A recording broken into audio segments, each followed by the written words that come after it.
You are standing in a quiet room before the idea of the modern bed existed. Sleep began close to the ground. Early humans slept on packed earth layered with leaves, grass, and animal skins. The surface felt firm and cold. Every movement stirred dust. The body learned to rest without softness. This discipline shaped posture and resilience. Raised sleep platforms changed everything. Ancient cultures lifted the body off the ground using stone, wood, or packed clay. This blocked insects, moisture, and cold air. The platform felt solid and unyielding. The sound of wood against stone echoed in small rooms. This simple elevation remains the core idea behind every bed frame today. The Egyptians refined the raised bed into a status object. Wooden frames held woven reeds stretched tight. The surface flexed under weight, yet stayed firm. Headrests replaced pillows and forced the neck into alignment. Sleep became structured. The bed creaked softly with movement. Greek and Roman beds added layers and ritual. Frames supported ropes or leather straps tied tight. Mattresses filled with wool, straw, or feathers rested on top. The sleeper adjusted firmness by tightening cords. This system allowed repair and adaptation. The room carried the smell of wool and leather. In medieval Europe, folks returned to heavy mass for their beds. Oak frames really dominated bedrooms back then. Ropes supported these large sacks, which were stuffed with straw chaff, or sometimes just rags. These mattresses would shift and compact as you slept, so every turn produced a dull creak and a bit of a rustle. Daily maintenance was honestly quite important. Mattresses needed beating and airing out to prevent rot. The rope bed, actually taught a lasting lesson. Sleep surfaces need proper tension control. If the ropes were loose, you'd get sagging and poor rest. Tight ropes, on the other hand, restored support. This very idea survives today in modern slatted bases and adjustable foundations. The sound of rope tightening was just part of the evening routine. Canopy beds, interestingly, emerged from survival needs. Curtains trapped heat and blocked drafts in those uninsulated rooms. Thick fabrics absorbed sound and created a bit of privacy. The sleeper would hear the fabric shift with every breath and movement. The canopy also stopped insects, debris, and even falling plaster from disturbing your rest. Feather beds, really changed the texture of sleep. Down-filled ticks would compress under your weight and then, slowly rebound. The surface felt warm and enveloping, almost like a gentle hug. But, honestly, it was too soft for some bodies. So, many people layered a firmer mattress beneath. This layered approach, interestingly, mirrors modern mattress systems. Bedding materials often reflected local resources. Linen sheets felt cool and smooth to the touch. Wool blankets carried both weight and warmth. Furs, on the other hand, added insulation but, tended to trap scent. Each layer had its own purpose. The bed, in a way, became a controlled microclimate. Bed height really did matter. High beds retained warmth and helped folks avoid floor drafts.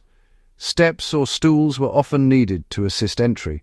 Storage chests, quite cleverly, often fit beneath. This raised storage logic actually appears in modern platform beds as well. So, the bed became a structural object. Joinery actually replaced nails, Mortise and tenon joints allowed for disassembly. Beds would often travel with households, and, interestingly, creaks revealed the quality of craftsmanship. Solid joints stayed quiet. This focus on structure really informs modern knockdown furniture. Room layout, it shaped sleep quality. Beds were usually faced away from doors to reduce drafts. Headboards blocked cold walls. Windows, they stayed small. The room itself remained dark and quiet. These habits have influenced modern bedroom placement and insulation. Daily habits actually protected bedding. Mattresses were aired each morning, curtains drawn back. Sheets, well, they were washed infrequently, but beaten and aired. Cleanliness depended on airflow and sunlight. This routine helped reduce moisture and pests. So, industrial production really shifted how beds were designed.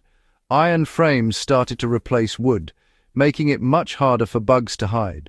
The frames would actually ring faintly whenever someone moved. Mattresses became standardized in size, and then springs came along, completely changing the way beds provided support. Beds became noticeably lighter and, well, a lot more hygienic.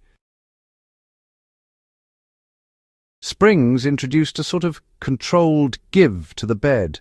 Coiled steel helped distribute weight evenly, and the sound changed, becoming more of a muted metallic whisper. This new technology made it possible to have thinner mattresses that still offered better support. Modern beds still rely on this very principle. Box springs raised the sleep surface even further. They absorbed shock and protected the mattresses above them. This layered system meant improved durability.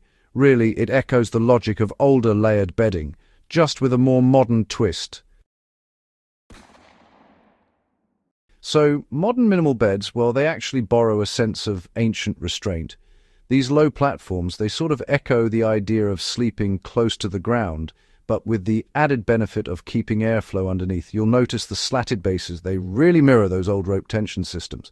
And of course, natural materials are making a comeback, all for better breathability. Survival-minded sleepers, well, they value firmness airflow and repairability above all. Historical beds, really teach these priorities. Softness, that's optional. But structure, now that's absolutely essential. Every design choice, honestly, affects rest, readiness, and health. The bedroom, at its core, remains a shelter. Sound dampening, warmth control, and security truly matter. Heavy headboards, curtains, and layered textiles, they all help reduce noise and light. These lessons, to be fair, carry forward unchanged. You can, in fact, apply this knowledge right now. Choose beds that allow for airflow. Favor firm support always. Use layers you can adjust and repair as needed. Place the bed to block drafts and noise. These principles, honestly, outlast trends. Sleep is, in a way, preparation. Historical bed design proves rest was treated as survival work. Adopt the structure, discipline, and intention. Build a bed that serves readiness, not just decoration. Subscribe to Warfield Prepper Chronicles. And do share this with others who value practical history.